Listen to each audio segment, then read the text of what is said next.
What if I told you that Werewolf by Night almost became a movie that completely ignored its comic book roots, but was actually kind of awesome? Well, that's the movie we'll be discussing today, as we break down the development, plot, and cancellation of Werewolf by Night.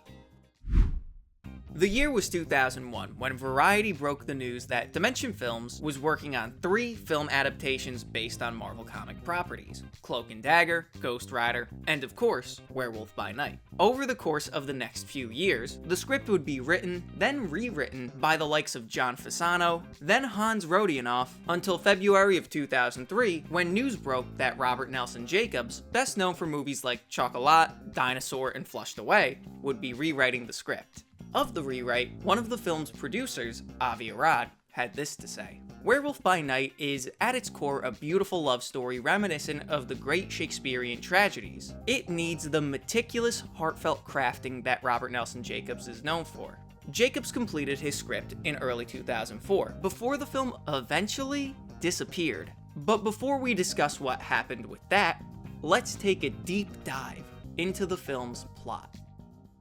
Our story begins in a college lecture hall. Professor Phil Daughtry discusses stories of werewolves in the Middle Ages. In his audience is Jake Lightman, taking meticulous notes. This catches the attention of 2 men standing in the back of the hall, Michael and Eric. As class ends, they approach Jake, asking him if he believes in werewolves. Without even looking up from his notes, Jake tells them that he hates werewolves. Michael hands Jake his card, telling him that if he's ever up for talking more about it, so is he. Later, Daughtry is ambushed in the college parking lot by Michael, Eric, and 3 other men dressed in black. Michael asks him, who is the Alpha? They know that there's one living in LA County. Daughtry replies by turning into a werewolf and trying to flee his attackers. But Michael gets the best of him. Though, before he could be tortured, Daughtry takes Michael's weapon and snuffs himself out.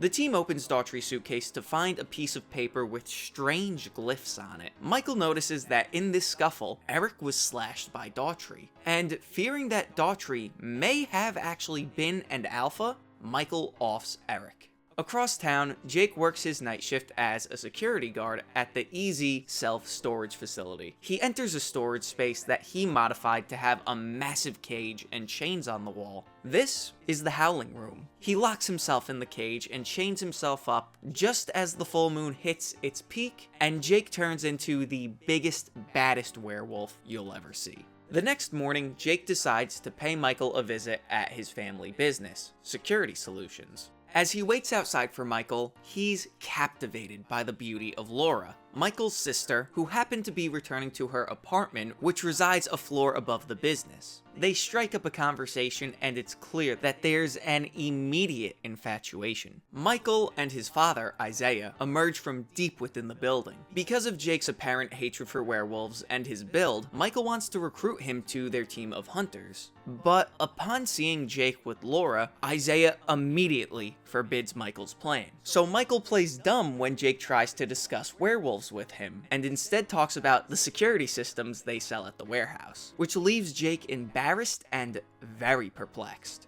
Laura drives Jake home and they enter his apartment. She's awestruck by what she sees: Jake's meticulously crafted art of human anatomy. They spend the next few hours together, Jake teaching Laura how to draw, their connection deepening with each passing minute, before Laura eventually moves in for a kiss. But Jake pulls away. If he gets too excited, he'll turn. So he awkwardly shoos her out of the apartment as she leaves him her number and surprises him with a tender smooch.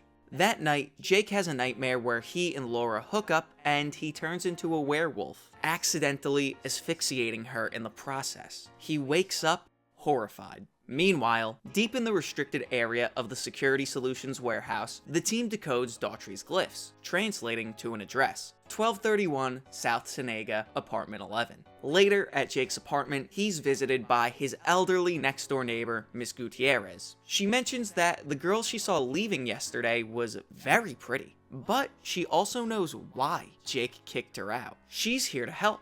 Just then, she cocks her head, as if she hears something, before quickly throwing Jake out of a window, landing him in the dumpster below. Michael and the other hunters break into apartment 11, which belongs to Miss Gutierrez, and find it empty. Meanwhile, Jake sees a werewolf wearing Miss Gutierrez's clothes jump out of his apartment. A bit later, Isaiah sees a picture of Miss Gutierrez that Michael took during his stakeout and is shaken to his core. The day his wife was taken from him, he managed to get his revenge on 2 of the 3 werewolves. This is the one that got away.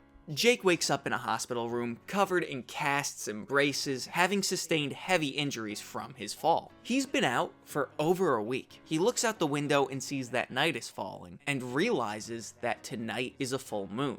Through seething pain, fueled by adrenaline, he manages to push past doctors and barely break himself out of the hospital, dragging his broken body toward the howling room. But he's too late. Jake transforms into a werewolf and howls with fury. That frequency is picked up by Michael and his hunters, who track Jake Wolf to a horse stable. They see Jake dart into the tree line, and with a werewolf that size, Michael is sure of it. This is the alpha. They chase him on horseback, but Jake makes short work of everybody. If any normal werewolf attacked this team, there would be no issue, but a scratch from an alpha causes its victim to turn into a werewolf themselves.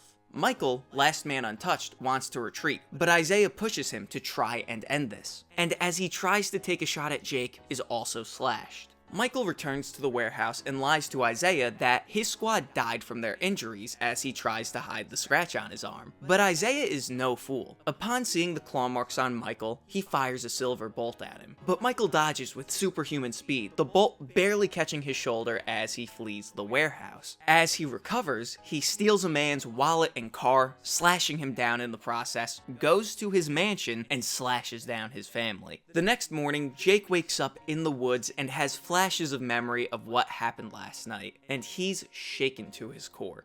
Meanwhile, Laura storms into the warehouse, angry at Michael, who promised to fix her cable box last night but never showed up. Isaiah is a million miles away as she rants, and tells her that Michael was caught up in a work problem. This vague answer sets Laura off. Isaiah always kept her in the dark about what they did for a living. Aggravated, she tells him that she could handle whatever this business is. He takes her deep into the restricted area of the warehouse and explains how the Curwen family has hunted werewolves for 10 generations, before eventually telling her that werewolves killed Michael. Jake returns to his apartment to find Laura, who needs to tell somebody what she just learned. She knows that she'll probably sound crazy, but she explains everything Isaiah told her. And upon hearing the word werewolf, Jake goes pale and leaves. He's followed by a young man named Seymour. Jake eventually tries to swing at him, but Seymour gets the best of him and knocks Jake out. He comes to in an abandoned preschool with Seymour and Miss Gutierrez, whose real name is Marie Padilla. She tells Jake that she can teach him to become a totally conscious wolf, to transform without the moon on command. Except for when there's a full moon. That's full-on, uncontrollable wild time.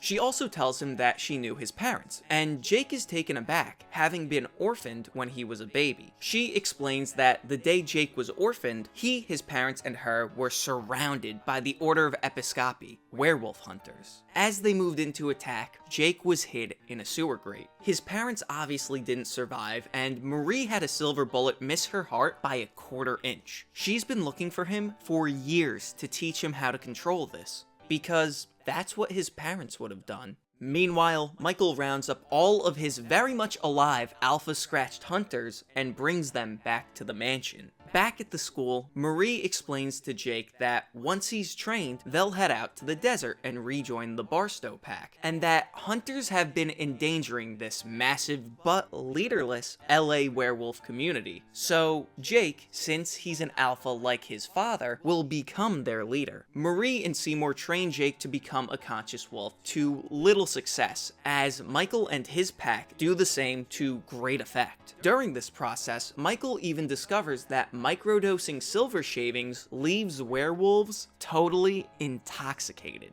Jake and Seymour head back to the apartment for Jake to collect his things. Jake sneaks off to his bedroom to call Laura and tell her that he doesn't think she's crazy. As she asks why, Michael and his pack break into the warehouse. Jake hears Laura scream as the line goes dead and he takes off to help her. At the warehouse, Isaiah defends Laura as he fights off the wolves, even managing to snuff one out. Eventually, Michael semi-reverts back into a human, just enough to show Laura, who's shocked that he's alive. He knocks out Isaiah and one of his pack members begins to descend on Laura. Just then, Jake plows his truck through the locked doors to the restricted area of the warehouse, runs in, and consciously transforms into a werewolf, and he thrashes his opponents. As they scamper off, Jake takes Laura and leaps out of the building, sidestepping a silver bolt from Isaiah in the process. He takes her to the howling room where he curls up into a heap on the floor and reverts back into a human. Upon seeing this, Laura tells Jake that she loves him. It all makes sense to her now why he was acting the way he did around her, and despite being a werewolf, he risked getting killed by Isaiah to save her. She blames Isaiah for forcing Michael into a situation that could have turned him, blaming none of this on Jake. But Jake tells her that they can't be together and forces her to leave,